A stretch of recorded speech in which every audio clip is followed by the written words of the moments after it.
Welcome to Tales of Britain and Ireland. This is a podcast telling the stories, legends and folktales of Britain and Ireland in no particular order.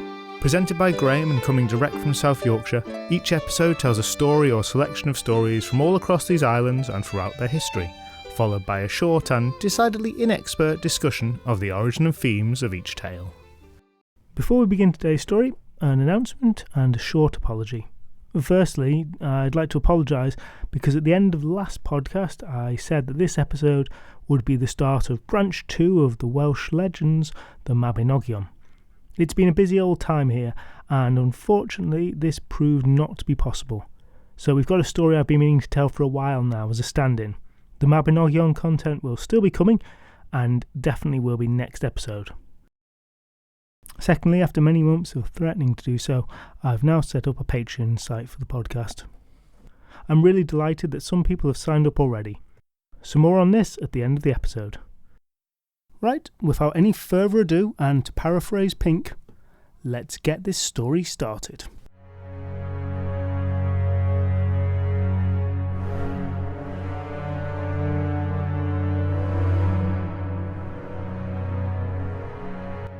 Oi, let me out! Let me out!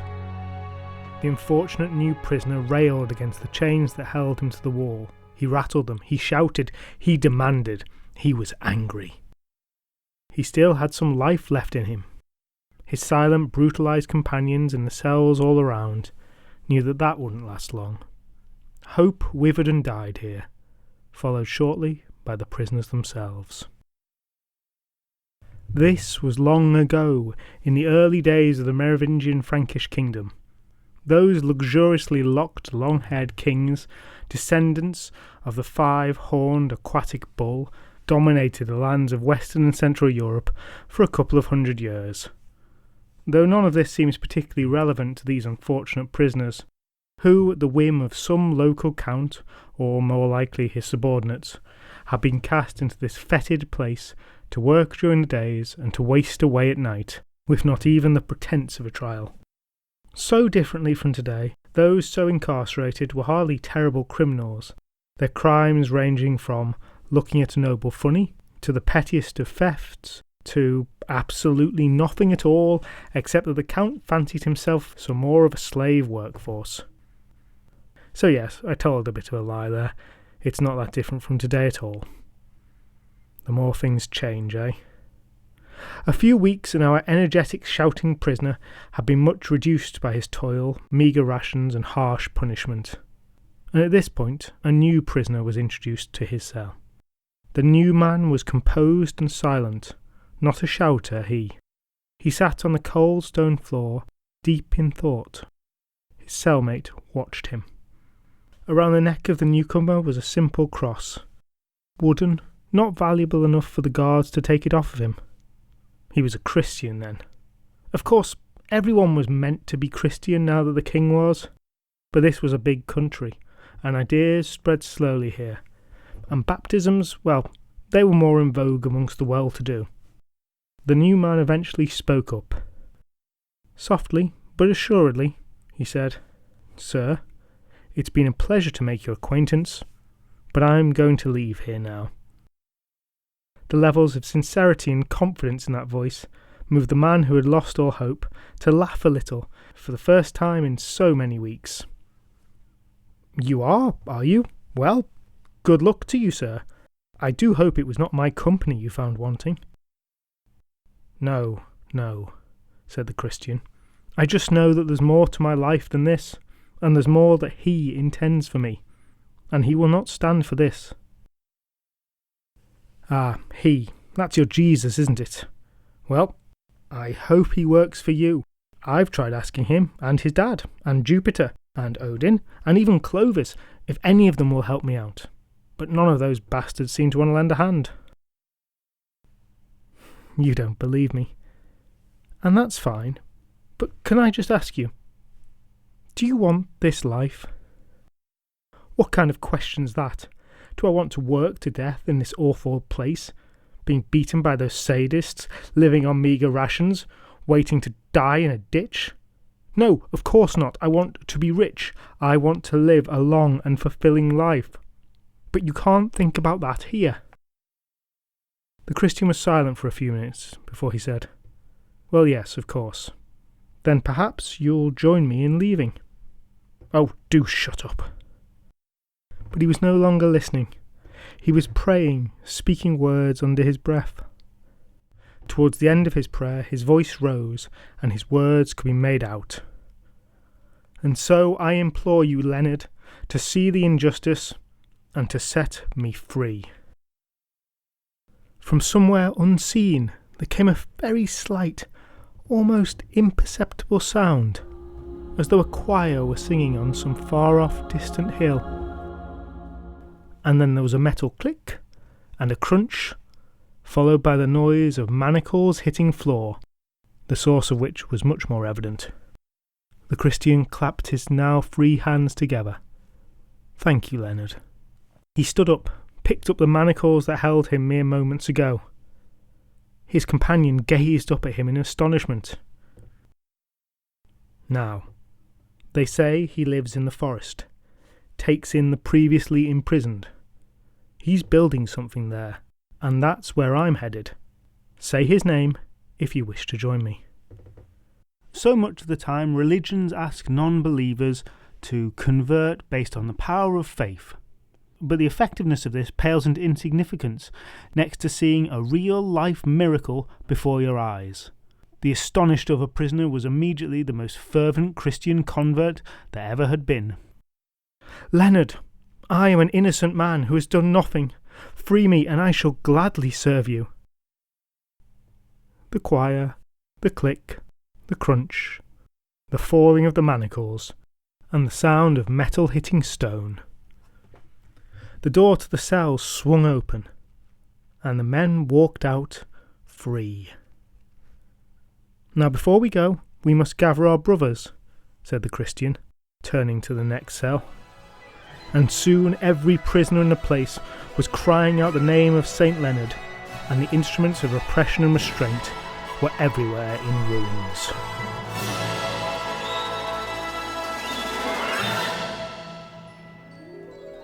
Centuries pass by, and in that time Christianity goes from a religion on the rise in Europe to basically the only player in the game on the continent, helped, I'm sure, by the many miracles wrought by its earliest adherents, like St. Leonard. And the fame of those saints spread with the religion, and their blessed names adorned all manner of holy places across Christendom. And so it was that many miles away from the place the now long-deceased St. Leonard preached, we find ourselves at the monastic site named St. Leonard's. We are in York now, Old York as I've humorously heard some Americans call it. York, the city for which God's own county of Yorkshire was named, was the seat of ecclesiastical power in the north of England, and boasted a wealth of religious houses and organisations. York Minster, that grand Gothic cathedral, was the centre of religious life in the city, but there were also a great many churches, both inside and outside the walls, and there were a dazzling variety of monastic orders.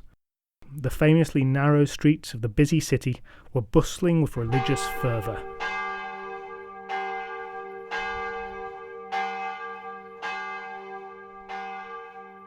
But let us draw our focus to the sacred place that was St. Leonard's Priory. St. Leonard's is but a few hundred metres from the Great Minster on one side, and even closer to the River Ouse on the other. At its rear was the Abbey of St. Mary, such that the walls of the two properties butted up against one another.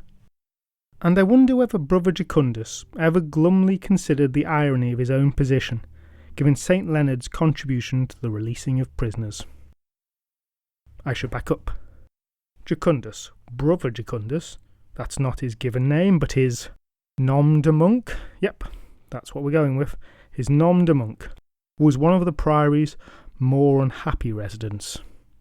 Now, how he turned out to be a monk? Well, it involved alcohol, a lot of alcohol. Alcohol, singing, and general merriment were what Brother Jucundus was all about. This was definitely a guy you wanted at your party. Well, he definitely wanted to be at your party, and as long as you could get him out of the door before he vomited, wiped his mouth, and gave a "wah-hey," and then started on his next keg stand, he'd be excellent company. But now he was a brother in the Priory, where you went to bed early, got up early, ate bread and vegetables, and drank a very small amount of beer, and where life was regulated hard and dull, dull, dull. The jolly Jucundus had joined after a few days of particularly heavy drinking. He had awoken full of regret, full of never-drinking-againism, along with an empty money pouch, and the slow recollection of having sent a slew of whatever the medieval equivalent is of embarrassing text messages to his boss and to his ex. I don't know, maybe it's carrier pigeons? Drunks grab carrier pigeons, scrawl a drunken note, send it on its way, think, "Oh, I really shouldn't have sent that pigeon." So, his life after that particular night out had reached a bit of a low, and the life of a monk looked for a brief period like a good escape from it all. But even then, that should be given some context, because monks had a certain reputation at that time for not having a perfect alignment between their stated morals and their actual day-to-day behaviour. And the very worst or best monasteries, depending on your perspectives, were basically reputed to be taverns, gambling dens and brothels, all rolled into one building with the name of a saint on it. Monks behaving badly was a pretty well-known trope, and it's not unlikely that Jucundus believed that St. Leonard's would turn out to be a divinely permitted den of delightful debauchery and vice. But sometimes the press or the rumour mill exaggerate. Or maybe Jucundus was just unlucky and missed joining a great many monasteries where his temperament would have been better suited. But he'd happened to walk into St. Leonard's. And here he had prayers and work and more prayers and more work and some chanting when things got really exciting, and the whole deal was just interminable. And the aforementioned irony? Well, that came because the vows Jucundus had taken were irrevocable. To try to leave now was a crime. He was very much a prisoner here, and the power of St. Leonard would not work to free him. As the first year passed, Jucundus's ruddy complexion waned, along with his cheery demeanour and his lively spirit. As the sorry anniversary of his incarceration approached, it became a time for him to reflect on all that he had lost, and a little seed of rebellion germinated inside of him. How could men live like this? He could not. He knew that if things continued without a little excitement, he would grow more lonely and miserable and eventually expire from the melancholia this deadly dull place induced in him. He needed some merriment, some dancing, some drinking, some music, some singing. He needed to be where it was lively and busy, in the uplifting company of his fellow men, maybe even enjoying the pleasures of the flesh, or at least a little flirting. Activity, excitement, joy, a life outside of these bleak walls. As an aside, I'm telling this story during the COVID-19 lockdown. Just throwing that in there. No reason. Anyway, so Jucundus resolved that he must do something, that he must have some jollification, as he termed it. Now, the day of York Fair approached, the most exciting time in the calendar of the folk of that city. The great fair offered ample opportunities for all the myriad jollifications Jucundus sought. He resolved that the fair it was to be. In the days leading up to it, Jucundus hatched his plan.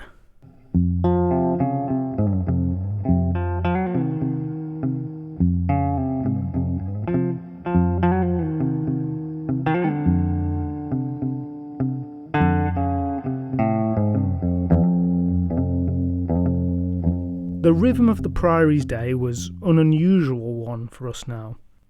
The brothers went to bed at about 8 p.m, rose not long after midnight to get their first prayer of the day in, the matins as they were called, at the sociable hour of 2 a.m. They had their kind of big meal of the day at midday, and after that they were fairly exhausted, so they all had an early afternoon snooze from 1 p.m. to 2 p.m. The regular predictability of the days gave Jucundus his opportunity, and when the day to enact his own great escape came, he executed his scheme to perfection. The post-dinner siesta kicked off as usual. Within a few minutes the whole priory fell silent, save for the sounds of monks snoring. Jucundus opened his eyes. Ever so quietly, he got up. He tiptoed past sleeping brothers. There was one of those heart-stopping moments when he creaked on a floorboard and someone started to talk in their sleep. Who's that? Oh, Bessie, my love. Oh, it's you.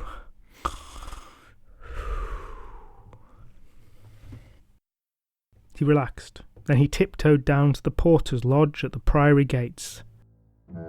Oh, so carefully he took the large bundle of keys from the porter, held that oversized ring tightly to prevent any suspect jangling. Then he let himself very quietly into the prior's apartment and took a couple of crowns from the money box aside the sleeping man. Went the prior, head of the priory, unaware of the theft. And then out of the priory gate. It was a lovely sunny day, so no standing in the rain topless and holding his outstretched arms to the stormy sky in utter elation for Brother Jucundus, though I imagine the ecstatic feeling of freedom was just as powerful, even though he had to keep his top on. Though they were unused to rapid movement, Jucundus's legs didn't fail him, and he made off for the fair at double quick time.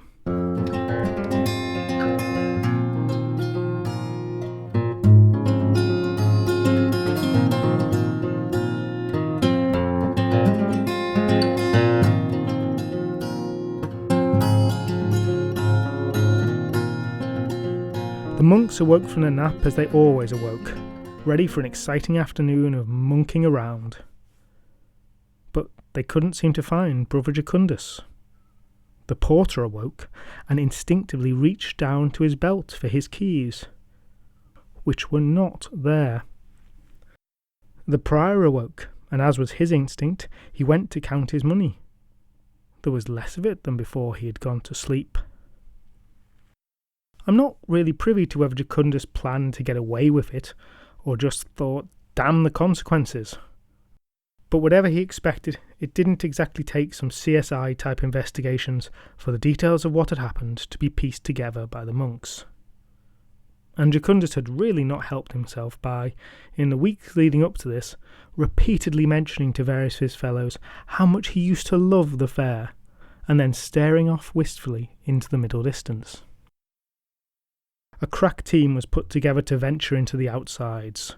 2 brothers, renowned for their steadfast resistance to all the temptations that the fair could offer.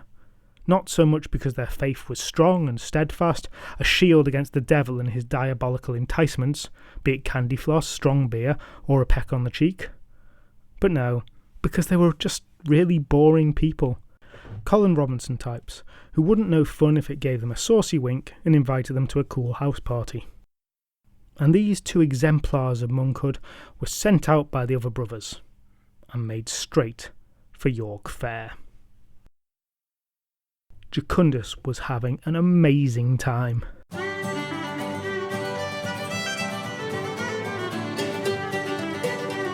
All the joyful energy he'd been unable to use in the monastery came flooding out of him when he reached the hustle and bustle of the fairground. In these few hours of freedom, he'd seen both the dancing girls and the giantesses, who I assumed to be riot girl bands of the day. He'd consumed a prestigious volume of gingerbread houses and men. He'd drank several real ales, which they all were at this point in history. He'd shot nuts, which I believe was a pre-coconut, coconut shy type arrangement, and which he proved to be great at, and so he had a pouch full of winnings and an oversized cuddly toy. And right now, he was riding the giant seesaw boat. You know, the pirate ship kind of ride, which apparently they had in the Middle Ages, and we are not going to question again. And because it was the Middle Ages, he was allowed to bring a mug of ale on it with him, and with some rather impressive manual dexterity, he was quaffing merrily from it as the ship swung up and down and up the other side. Cuddly toy next to him, he couldn't have been happier.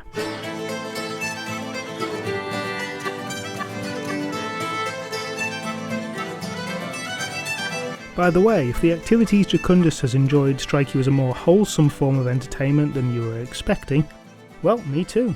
We can only assume the debauchery would commence later in the evening.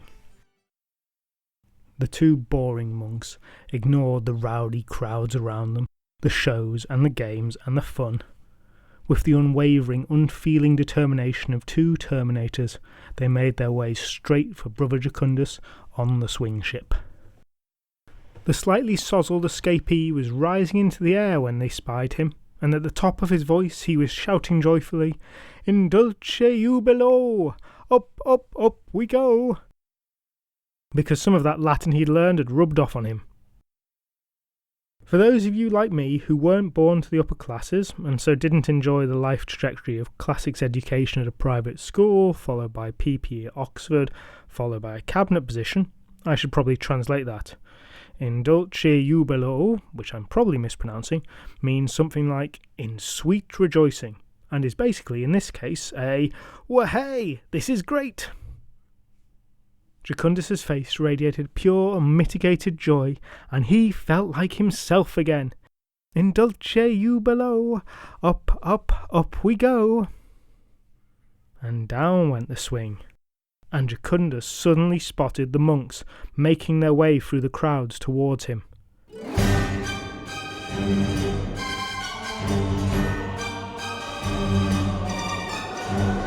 Ooh. He ignored all the warning signs and scrambled out of the swing, leaving his cuddly toy behind him, and, perhaps unsurprisingly, he landed on the ground with a thud. The boring monks were upon him in no time. This time Jucundus's legs did fail him, a bit because of the boozing, a bit from the fall, and a bit because of all that time he'd been shut up in a monastery.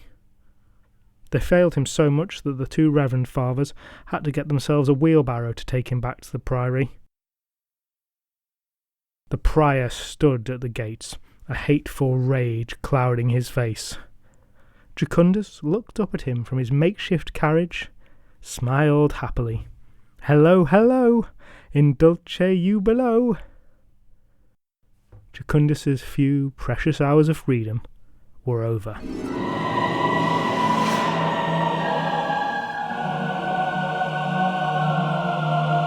He'd expected them to be angry, of course, but he was still buzzing with bravado and head swimming with the booze when they brought him immediately for trial.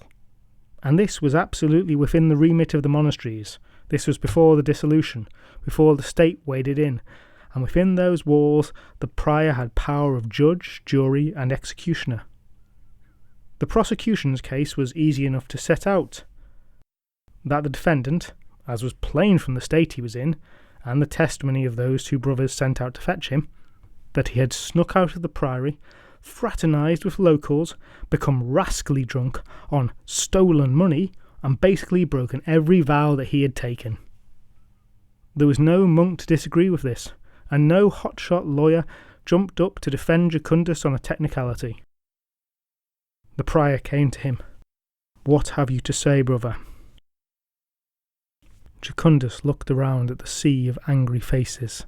Still floating in his happy place, no realization yet dawned that he was perhaps in rather more trouble than he had anticipated. He was minded in this mood to see the good in every man, and was quite sure his brothers, his friends, would understand his minor transgression. He looked at his fellows affectionately, and with a hiccup and a twinkle in his eye, he said, "In dulce jubilo." Judgment was passed immediately. Jucundus was, of course, as guilty as a fox in a henhouse, and judgment was quickly followed by sentence. One word, issued unwaveringly, unhesitatingly by the prior. Immurement, which means walling up alive. Jucundus began to shake.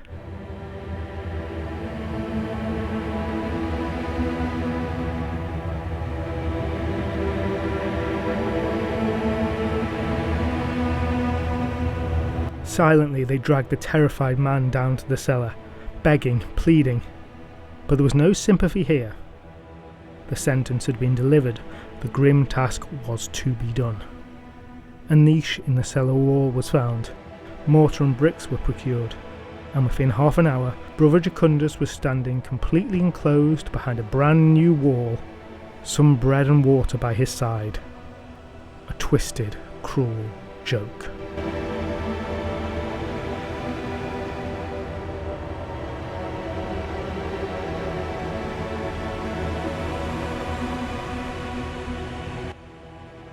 Up until this point, this has been a light-hearted story. So let us take a moment to reflect on the real horrors here. Two distinct types of horror, at least. Firstly, the awful, agonising torture of Jucundus's position, left to die in absolute agony over days.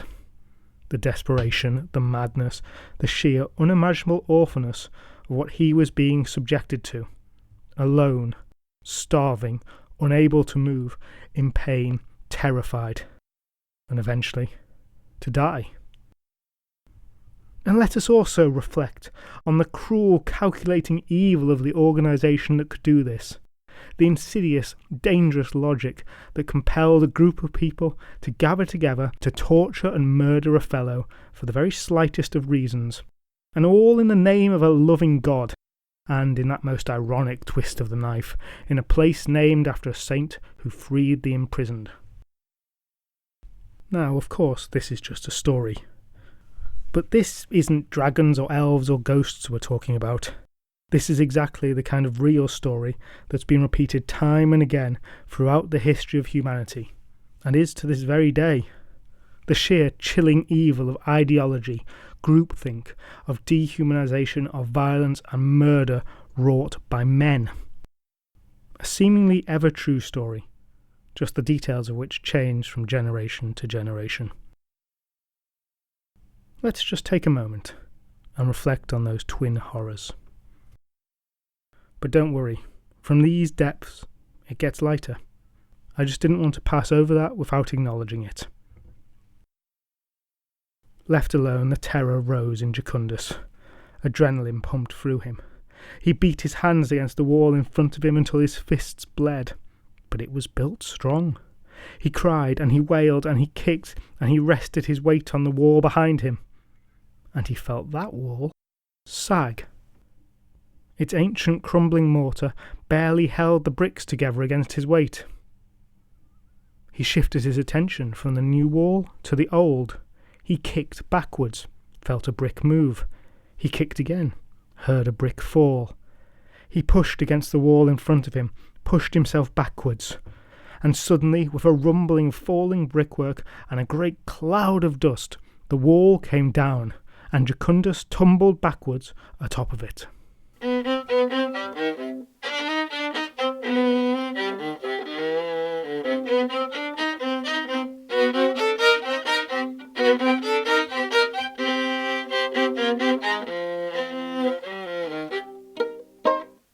There were a few minutes of silence as the dazed and winded monk lay on some bricks in a cloud of slowly settling dust, a silence broken only by his occasional coughing.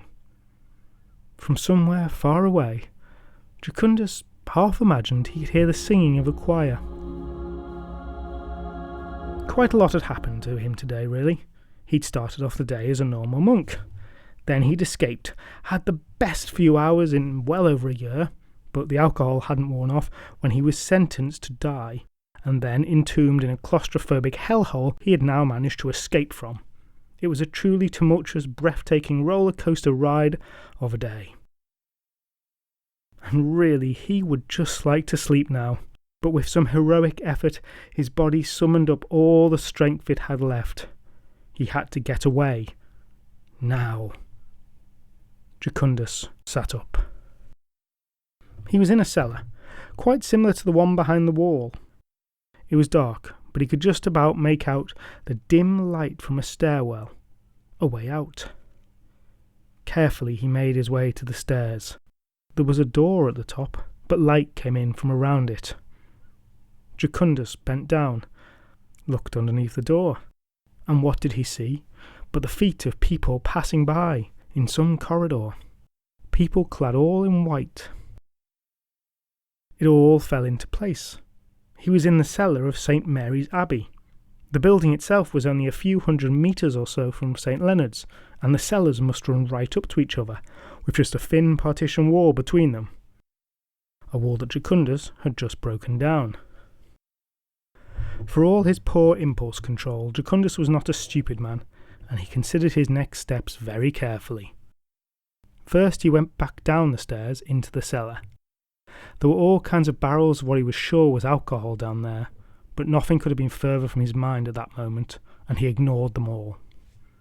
As best as he could, he cleared away all evidence of the fallen wall, piled the fallen bricks neatly in a corner behind some of the barrels. It was dark down there, and he fancied that even in the event that someone did notice the wall was different, well, they wouldn't connect it to him if he was careful. Now it turned out the luck was on his side, for hanging in the cellar on a peg was a frayed old white robe. He bundled his old robe away into a corner and donned the Cistercian robe. Jucundus gave a fervent thanks to St. Leonard, St. Mary, and Jesus Christ himself when he discovered that the door was of a type unlockable from the inside. He unlocked it, waited for a quiet time, and out into the monastery he stepped.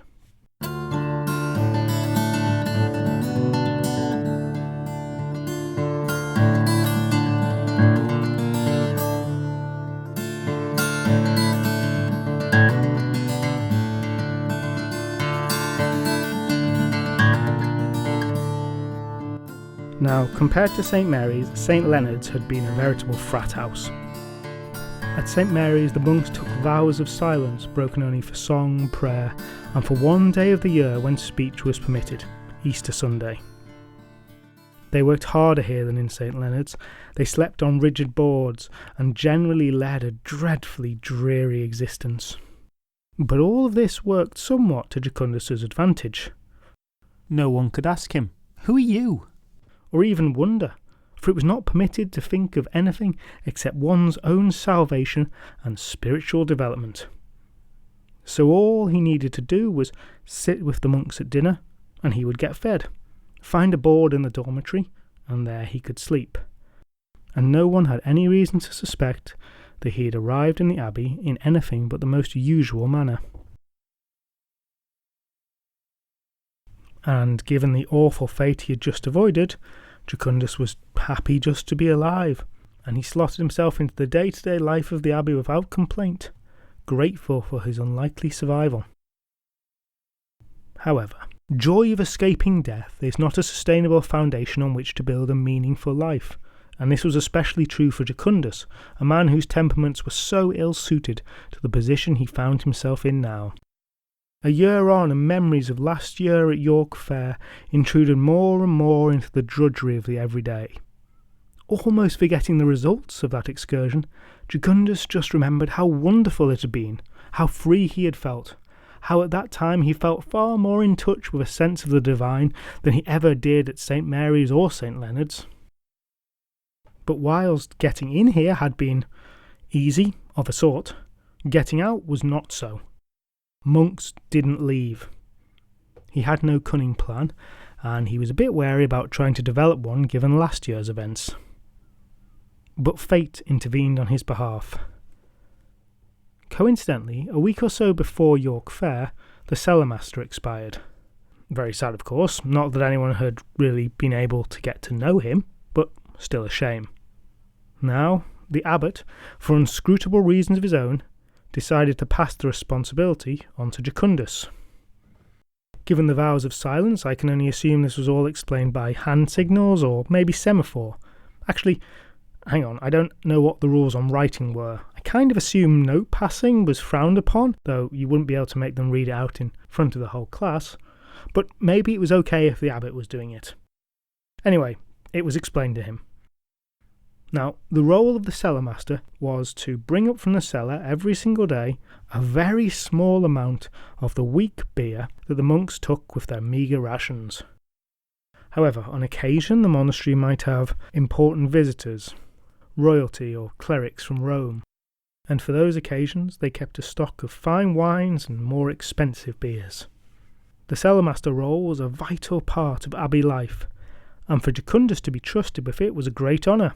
He was clearly going places, for some reason or another, And the day before York Fair, the abbot gave the key to the cellar to Jucundus, never suspecting that that cellar was the first place the brother had ever set foot in the abbey. Now for his part, Jucundus's head was still filled with notions of wild partying.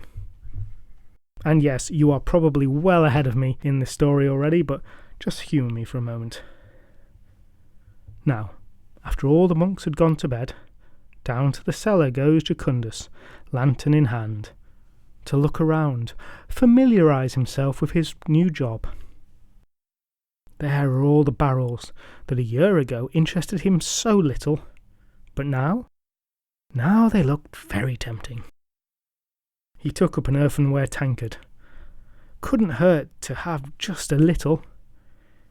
He turned on the tap of one of the more special barrels of ale, filled up his vessel, took a good long swig. Ooh, that was good. The tankard was empty in no time. He moved on to the next beer, and that went down easily too. The barrel after that was wine. What was that rhyme? Beer after wine, then you'll feel fine, but with wine after beer, you've nothing to fear. Wine after beer, nothing to fear. So, no problem then. And he started on the wine.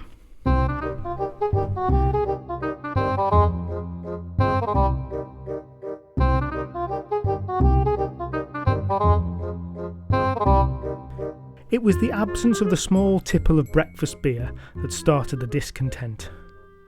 Now the monks were silent and supposed to be thinking only of God, so signalling their displeasure was tricky. But slightly upset expressions, shuffling feet, holding up empty tankards with questioning raised eyebrows, all these methods were open to them and utilised by them. The abbot certainly got the message.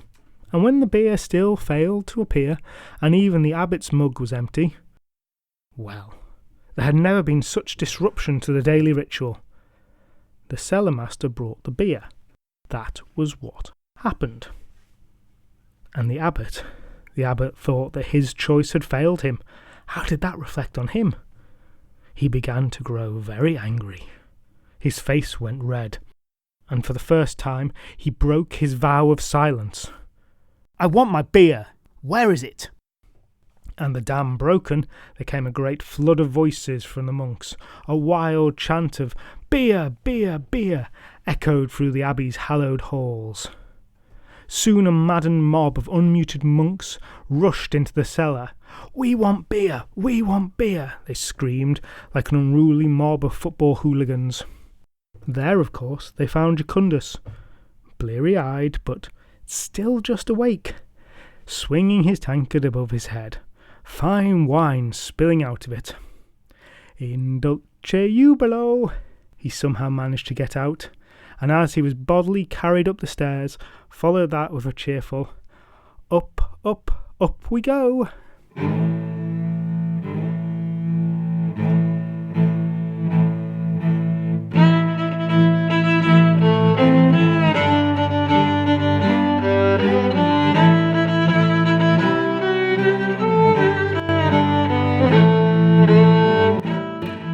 Events proceeded with a remarkable swiftness.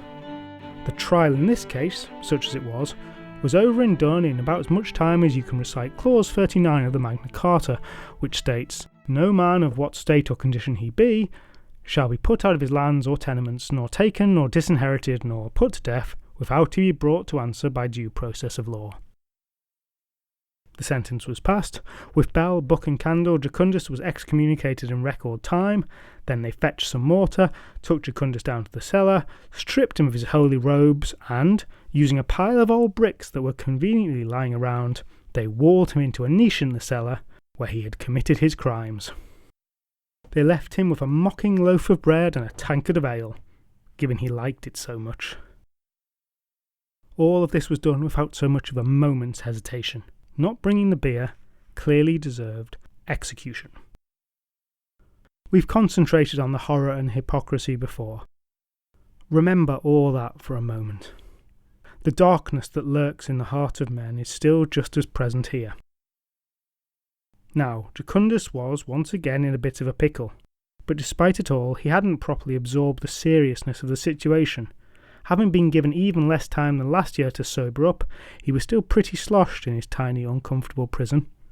His feet kicked up against his robe from St. Leonard's. Oh, that's where that thing was. Now, things may have looked pretty dire again, but for want of anything else to do, Jucundus began to sing.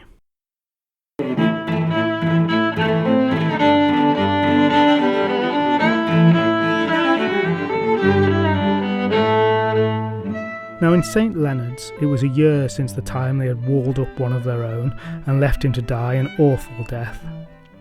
And the snap judgment, the speedy execution, well, they wouldn't admit it to one another. But this weighed somewhat heavily on the conscience of a few of them, and late that night, those who were more guilty took up lamps and made to descend into the cellar. There, on the anniversary of his immurement, they would light candles, hold a small vigil by the graveside of the sinner, and perhaps see him on to a better place, and absolve themselves of some of the guilt. It's difficult to convey the level of the shock and fear they felt when, cracking open the heavy door to the cellar, taking a few steps down, they heard from below an eerily familiar, cheery voice singing, "In dulce jubilo, down, down, down we go." The monks looked at each other, ashen-faced. They fled back upstairs. Candles and lanterns dropped in their haste. This was some terrible revenant, seeking vengeance on them for their crimes. They shook. No. They looked at each other. They must have imagined it. Mass hysteria. Just swamp gas. It was just swamp gas. Either the bravest of the bunch, or the timidest, most easily bullied one, stepped once again into the cellar. Made his way down a few steps. It was silent. It had been swamp gas. He breathed a sigh of relief, hurried down a couple more steps, and Jucundus, who'd been taking a swig of beer, started his singing up once again. Da! The monk fled to the top of the stairs.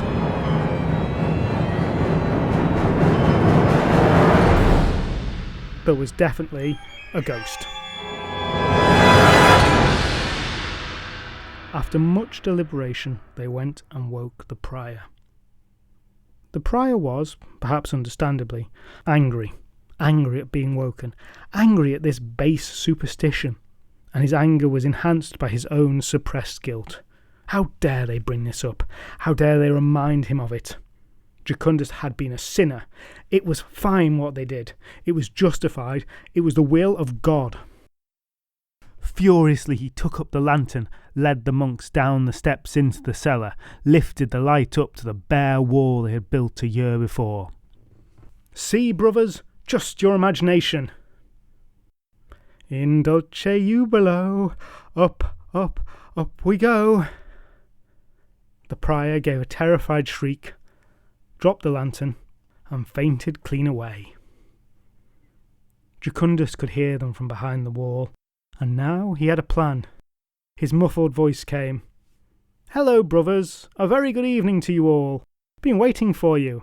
In dulce jubilo. Down, down, down this wall must go." In some of the brothers, a certain practicality took over from the fear, and grabbing some of the tools they'd used to construct the wall, or just going at it with their hands, they obeyed the impossible voice of Brother Jucundus. And as the wall fell, there he was, looking jolly, a little drunk, but very well for a man who had spent a year in a wall. A perfectly fresh loaf of bread was next to him. An earthenware mug, almost full with beer, was in his hand. "In dulce jubilo," Jucundus cried triumphantly, and took a swig from his ale.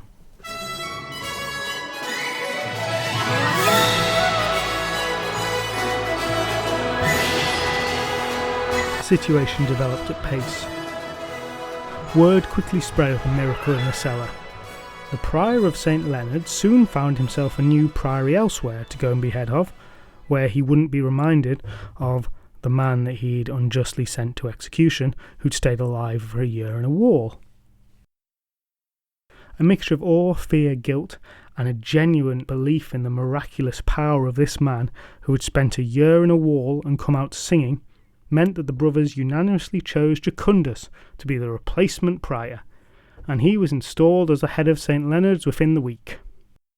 And over the years he did very well in that position, with the priory becoming well known for its more relaxed and joyful approach to worship. Jucundus was there at the head of it all, with tankard in his hand, a kind word and a friendly smile. Well, he was there for 364 days of the year at least, 365 in leap years.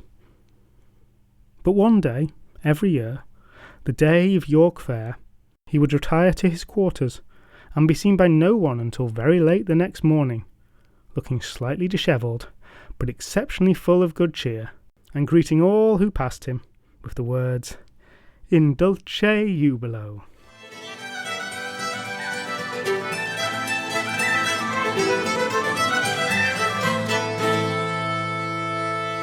So, this story then, a light-hearted, jolly romp about an attempt at an awful execution.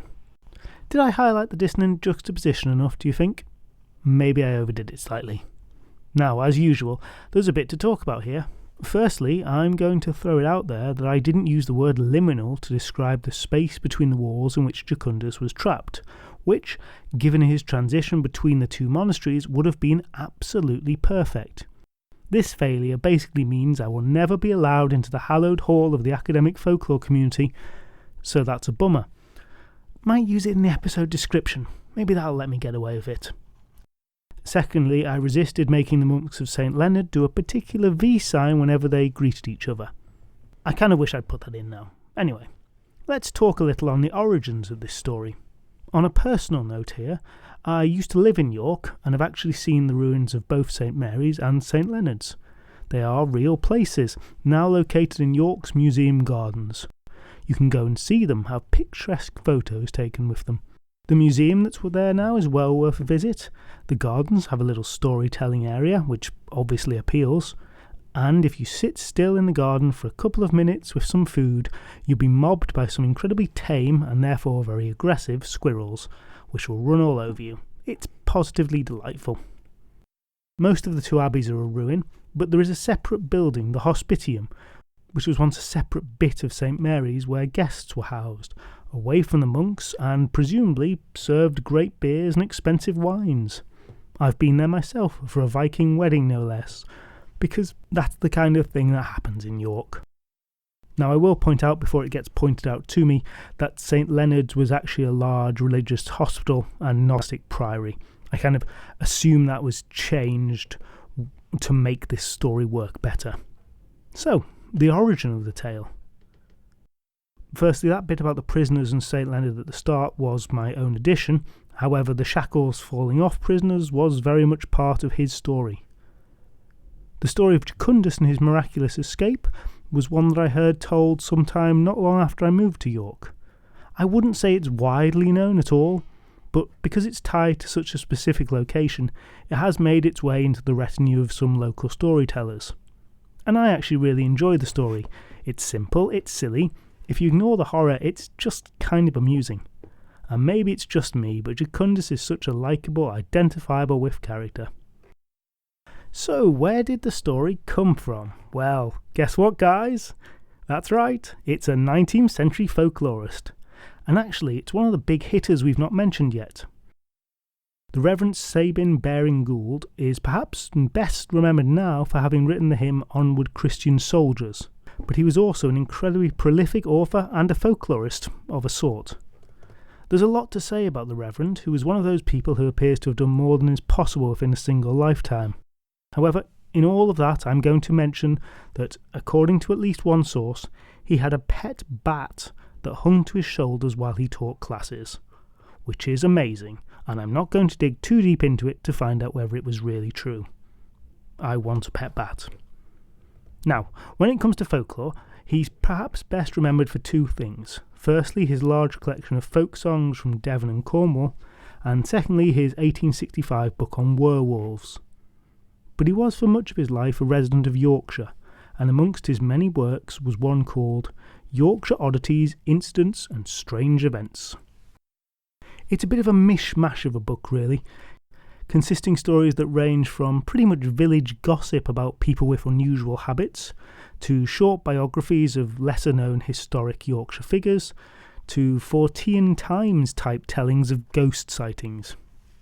And it's in this book that we find the story of Brother Jucundus.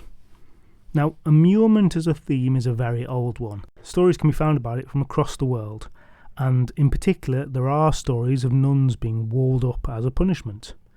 Sir Walter Scott wrote that a skeleton so concealed was found in a wall in Coldingham Priory in Scotland.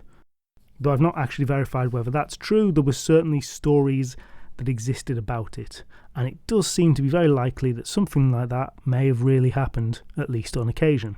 So it makes sense for this to be an old story. Now, I think it's worth just mentioning that there are two very famous cultural representations of this practice that I'm aware of, and people might be familiar with now. One, of course, is Edgar Allan Poe's The Cask of Amontillado, which, like this story, features a cellar full of alcohol. Pre-Poe, there were several very similar stories he drew inspiration from, though none with the happy ending of the Brother Jucundus story. And secondly, to go to a very different reference, there is a Thomas the Tank Engine episode, which I remember from being a child, and which has subsequently achieved a certain notoriety on the internet. In this episode, the train Henry refuses to come out of a tunnel because it's raining. Eventually, and I kid you not, the Fat Controller orders him to be walled up and left there, quote, for always and always, unquote. And there he is left, in that tunnel. It's on YouTube if you want to watch it, and the story makes very clear that Henry definitely deserves his punishment. It is deeply disturbing viewing for children or adults. It's not really relevant here, but I kind of had to mention it. So we've wandered away from the point somewhat here. I wanted to know where the story came from originally. Which old book did Sabin get his inspiration from? So, this York tale in this book about Yorkshire folk tales. Well, I went and tried to track down the source, having already started on this episode. And the funny thing is that as far as I can tell, it's not a traditional tale at all. Sorry about telling it here, but I was already well into it, and it sort of still counts. But it's worse than that. Far worse than that. The Hole in the Wall, a merry metrical and monastical romance, was written by Edward Henry Palmer in 1860, which, by the way, is over a decade after The Cask of Amontillado. It's here that we first find the Brother Jucundus story. It's very clearly fiction, it's presented as nothing else. Now, the author, Edward Henry Palmer, is an interesting figure himself, though not a folklorist. He was a Cambridge professor who spoke many languages, but had a particular interest in Persian, Arabic and Turkish. He travelled widely and was known as an adventurer, and he was eventually killed in Egypt when working for the British government. Given his background, The Hole in the Wall was a very atypical piece of work from him, and it appears to have been written during his recovery from a particularly severe bout of tuberculosis. So, what's that big problem I alluded to? Well, its subtitle is A Legend of Walthamstow Abbey. Now, Walthamstow and Waltham Abbey, which is probably what is meant here, are in London. The tale, which I'd always taken to be a genuine old Yorkshire story, is actually a creation of a Cambridge professor set in the south. Awful. Now, while I've no direct evidence for it, I can only assume that Sabin Baring Gould found this story, or maybe somebody else did in the meantime, and relocated it to York. If it was Baring Gould who did this, putting it in a book of Yorkshire tales seems particularly cheeky. Now, the story as told with St Mary's and St Leonard's actually make a lot more sense. In the original story, the other abbey isn't even named, but referenced as St Somebody's, and the author says he just can't remember the name. So, clearly the Yorkshire version is better, yes? Now, The Hole in the Wall is not a piece of prose, but is written in, let's call it poetry. It's a kind of doggerel verse, which yet has grand pretensions with its use of grandiloquent terms and a smattering of Latin. It's kind of bad, but almost certainly intentionally so, applied for humorous reasons in the same way many memes are written in misspelt English. The whole piece smacks very much of the Inglesby legends, and while I'm no expert, I'd wager that it's a direct homage to the Inglesby style, though I don't feel it's quite as well executed. We've talked about the Inglesby legends a little bit before. The Hand of Glory episode is one of them. In brief, they're a series of mostly invented stories that purport to be very old, told very humorously using a similar style of dodgy verse, and they were pretty damn popular. For an illustration of this style in the Hole of the Wall story, I'll read a little extract about the monks discovering Jucundus was gone. Quote, "They all began to ask each other, 'Why, where on earth's our worthy brother?' The darker grew the abbot's brow, and everyone could see a row was pending, as he sternly asked, 'When had they seen Jucundus last?'" Unquote. Yep, painful stuff. Now, apart from the location, there are other differences. Sabin seems to have added the whole in dulce jubilo bit as well. And that's about it, really.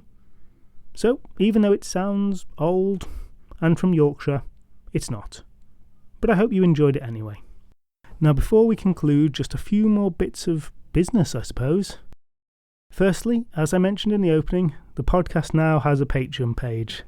We'll be doing short bonus episodes for Patreon members, and money from the Patreon will be used to improve the podcast setup here, get a better microphone, and I'm also investigating getting artwork done for some of the rarer stories. Thank you so much for the members who have supported us already.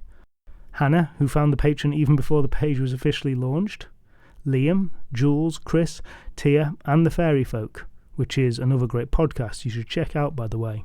It's difficult to really talk about this without sounding very cheesy, but I really am incredibly grateful and slightly surprised at the support. I'm hoping to have the first short members episode by the end of July, so if you're interested in listening to that, then please do find us on Patreon. Next time, I promise we will have the first part of Branch 2 of the Mabinogi on for you, and I really hope you'll join us again for that. You can follow Tales of Britain and Ireland podcast on Twitter, Facebook and Instagram. There's also a website, talesofbritainandireland.com, where there's a page for each episode which contains more information including illustrations, asides and recaps, along with other additional bits and pieces to explore. The intro music was written and performed by Alice Nichols, and you can find all the other musical credits on the episode page on the website. If you enjoyed this podcast, then please do share it with others or give it a review, as those really are the best ways to help us out. You can also join Tales of Britain and Ireland on Patreon to get extra members episodes. Thank you so much for listening, and I hope you'll join me again soon.